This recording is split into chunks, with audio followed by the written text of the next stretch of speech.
Discussing the childhood obesity epidemic and how a school right here on the First Coast is getting kids off on the right foot as early as 6 weeks old.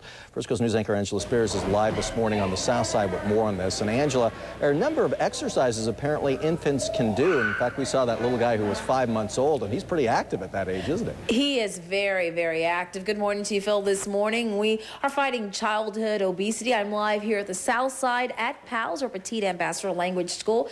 The founder of the school here is live with me. Her name is Julie Warrensville. Good morning to you. Good morning, Angela. And you work with exercising with children, and you start with babies all the way up to elementary school, and you got to keep them physical, you say? Absolutely. That is the most crucial component.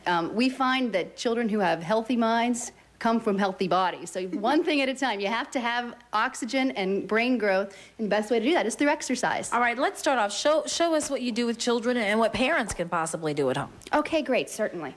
Well, the first thing we do is we have something called a crawling track.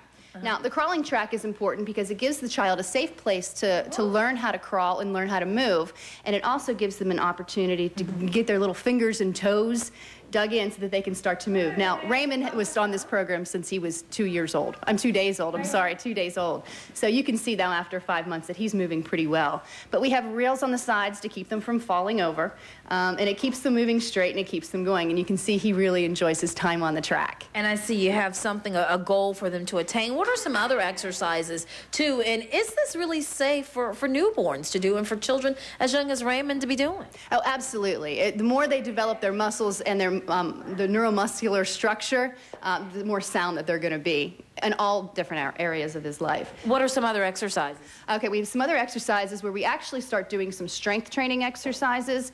As you know, with crawling and having that really heavy head, that you need to start working those muscles. Now, at this age, he has been working so long that he can hold on to the dowel, and we can actually lift him up, which he really enjoys, because he'd much rather stand than anything. But he can hold himself now suspended for about 30 seconds at this point. Now, obviously, Angela, we did not start at this level.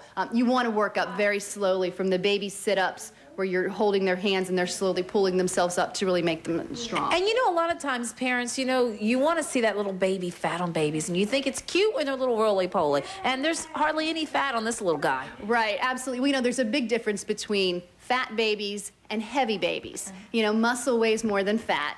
And so what we encourage is that you get them moving, get them strong, and they'll be heavy. I mean, Raymond's about 17.5 pounds, but he doesn't look it. All right. Thank you so much, Julie, for talking with us. Phil, stick around. Coming up during Good Morning Jacksonville, we will have exercises with toddlers and also see how music is incorporated to this physical activity. Reporting live from the South Side, Angela Spears, First Coast News. That's some unbelievable demonstrations you have there this morning, Angela. You know, Patty and I were discussing, she was thinking that little boy may be the next Jack LaLanne for his generation, huh? Phil thinks your son may be the next Jack LaLanne. Who knows? Hey, if he keeps that up, right? All right. Thank you so much, Angela. For more information on this program, you can call the number on your screen right there, 641-2077. Yeah, he's only 5 months old. That still just is so incredible to me that he can do all that. Now, can they potty train at 9 months? That's the next question. Wouldn't that be nice?